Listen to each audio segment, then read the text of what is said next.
ಮಾಡ್ತಾರು. ವಿದ್ಯಾಧರನ ಮನವೊಲಿಸ್ಕೊಂಡ ಮನಿಗ್ ಕರ್ಕೊಂಡ್ ಬರುದ ಅಂತ ಹೇಳಿ ವಿಚಾರ ಮಾಡ್ತಾರು. ಮತ್ತ ಮಹಾವೀರರನ್ನ ಜೈಪುರಕ್ಕ ಕಳಿಸ್ಕೊಡ್ತಾರ. ಕಳಿಸ್ಕೊಡೋದ್ ಅಂತ ಹೇಳಿ ನಿರ್ಧಾರ ಮಾಡ್ತಾರ. ಮಹಾವೀರರ ಟ್ರೈನ್ ವನ್ನ ಹಿಡ್ಕೊಂಡ ಜೈಪುರಕ್ ಹೋಗಿ ಆಚಾರ್ಯ ದೇಶಭೂಷಣ ಮಹಾರಾಜರ ಹತ್ರಕ್ ಹೋಗಿ ಅವ್ರ ದರ್ಶನವನ್ನ ಪಡೆದ ತಮ್ಮ ಪರಿಚಯವನ್ನ ಹೇಳ್ತಾರ.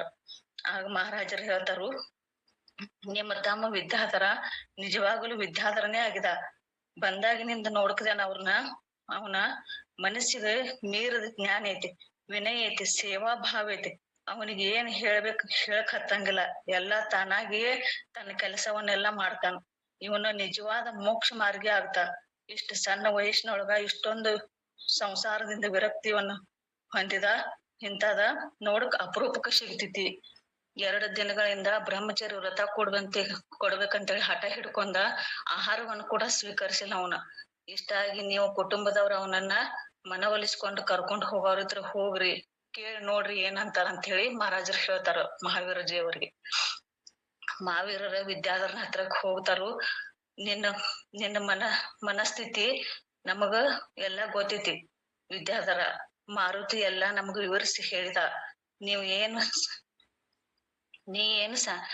ಏನ ಸಣ್ಣವಿದಿ. ಈ ಹಾದಿ ತುಂಬಾ ಕಠಿಣ ಐತಿ. ಮುನಿ ದೀಕ್ಷಾ ತಗೊಳ್ಳೋದಂದ್ರ ಅಷ್ಟ ಸಸಾರಿಲ್ಲ, ಬಹಳ ಕಠಿಣ ಐತಿ. ನಿನಗ ಅನುಭವ ಕಡಿಮೆ ಐತಿ. ಮನೆಯಲ್ಲಿ ಇದ್ದುಕೊಂಡ ಮೊದಲು ಸಾಧನೆ ಮಾಡ.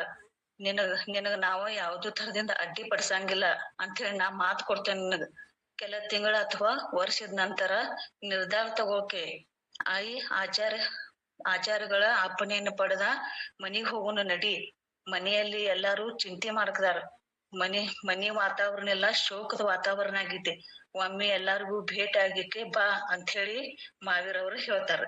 ಆದ್ರೆ ವಿದ್ಯಾಧರ ಹೇಳ್ತಾರು, ನಾನು ಗಂಭೀರವಾಗಿ ನಿರ್ಧಾರವನ್ನ ತೆಗೆದುಕೊಂಡಿದ್ದೇನೆ. ಎಲ್ಲಾ ಹಿರಿಯ ತ್ಯಾಗಿಗಳ ಜೊತೆ ನಾ ಚರ್ಚೆ ಮಾಡಿದ್ದೇನೆ. ಎಂತ ಕಷ್ಟ ಬಂದ್ರನು ಎದುರಿಸುವಂತ ಮಾನಸಿಕ ಹಾಗೂ ಶಾರೀರಿಕ ಸಾಮರ್ಥ್ಯವನ್ನ ನನ್ನ ಹತ್ರ ಐತಿ. ಈ ನಿರ್ಣಯದಿಂದ ನಾ ಹಿಂದ್ ಸರಿಯಂಗಿಲ್ಲ. ಹಿಂದ್ ಸರಿದ ಅಸಾಧ್ಯ ಐತಿ.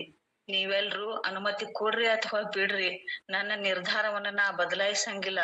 ನನ್ನ ಆಯ್ಕೆ ನಾನು ಬಿಡೋದಿಲ್ಲ ಅಂತ ಹೇಳಿ ಸ್ಪಷ್ಟವಾಗಿ ಹೇಳ್ಬಿಡ್ತಾರ ಅವ್ರು. ಆಗ ಮಹಾವೀರರು ಗುರುಗಳ ಹತ್ರ ಬಂದ, ನಾನು ಮನವೊಲಿಸ್ಲಕ್ಕ ಬಹಳ ಪ್ರಯತ್ನ ಪಟ್ಟನ್ರಿ, ಆದ್ರ ಅಸಮರ್ಥನಾದ್ನ. ಇನ್ನು ಮುಂದೆ ನಿಮಗ್ ಏನ್ ಯೋಗ್ಯ ಅನಿಸ್ತೈತಿ ಆ ನಿರ್ಣಯವನ್ನ ತಗೋರಿ ಮಹಾರಾಜರ ಅಂತ ಹೇಳಿ ಮಹಾವೀರವ್ರು ಹೇಳ್ತಾರ. ಆಗ ಆಚಾರ್ಯರು ವಿದ್ಯಾಧರನನ್ನು ಕರೆದು ಬ್ರಹ್ಮಚರ್ಯ ವ್ರತ ಕೊಡುವುದಾಗಿ ಹೇಳಿ ಆಹಾರ ಸ್ವೀಕರಿಸಲು ಆದೇಶಿಸಿದರು. ಒಂದು ಸರಳ ಸಮಾರಂಭದಲ್ಲಿ ಸಂಘ ತ್ಯಾಗಿಗಳ ಹಾಗೂ ಶ್ರಾವಿಕರ ಎದುರಿಗೆ ಬ್ರಹ್ಮಚರ್ಯವನ್ನು ನೀಡಿದರು.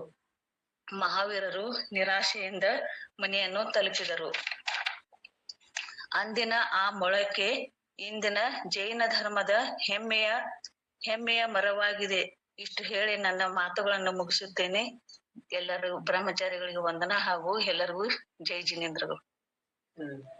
ಬಹಳ ಧನ್ಯವಾದ ರೀ. ಅತ್ಯಂತ ಭಾವುಕ ಶಕ್ತಿದಾಗ ಆಚಾರ್ಯ ಶಿವ ಬದ್ದಲ ನಮ್ಮ ಮುಂದೆ ಚಿತ್ರ ಮೂಡಿ ಬರ್ಬೇಕು ಈ ರೀತಿ ವರ್ಣನೆ ಮಾಡಿ ಆಚಾರ್ಯ